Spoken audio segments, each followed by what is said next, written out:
میں ایک دعا آپ کو سکھا رہا ہوں، وہ اگر آپ سیکھ گئے اور پڑھنا شروع کیا تو انشاءاللہ دنیا اور آخرت کی تنگیوں سے اللہ ہماری حفاظت کرے گا۔ اب سنیے حدیث۔ حضرت عائشہ رضی اللہ تعالی عنہ سے کسی نے پوچھا کہ رسول اللہ صلی اللہ علیہ وسلم جب تہجد کے لیے اٹھتے تو سب سے پہلے کیا کرتے تھے؟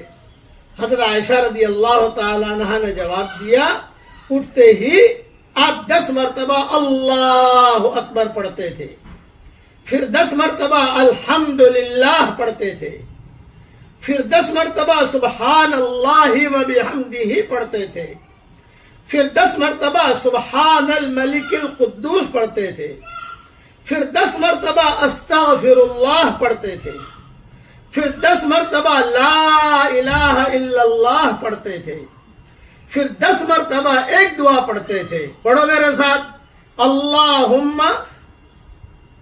انی اعوذ بک من ضیق الدنیا وضیق یوم القیامہ۔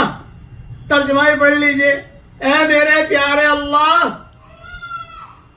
دنیا اور آخرت کی تنگیوں سے تو میری حفاظت فرما۔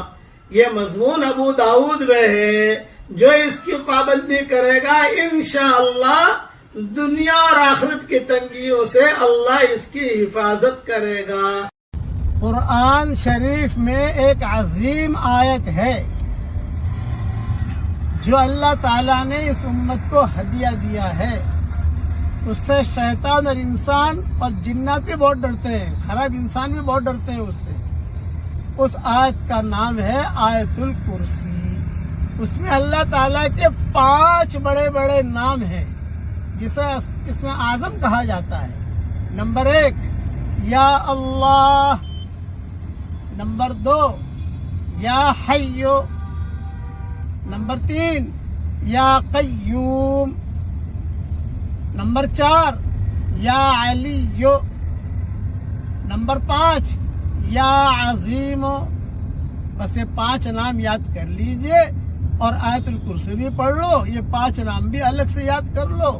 آیت الکرسی پڑھ لو گے تو 5 نام آ ہی جائیں گے آٹومیٹک الحمدللہ، لیکن فرصت نہیں ہے یا ناپاکی کی حالت ہے تو کم سے کم پڑھو میرے ساتھ، یا اللہ، یا حیو، یا قیوم، یا علیو، یا عظیم۔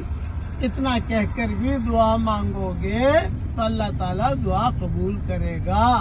اللہ تعالیٰ اس امت کی شام کو صبح سے بدل دے، آمین۔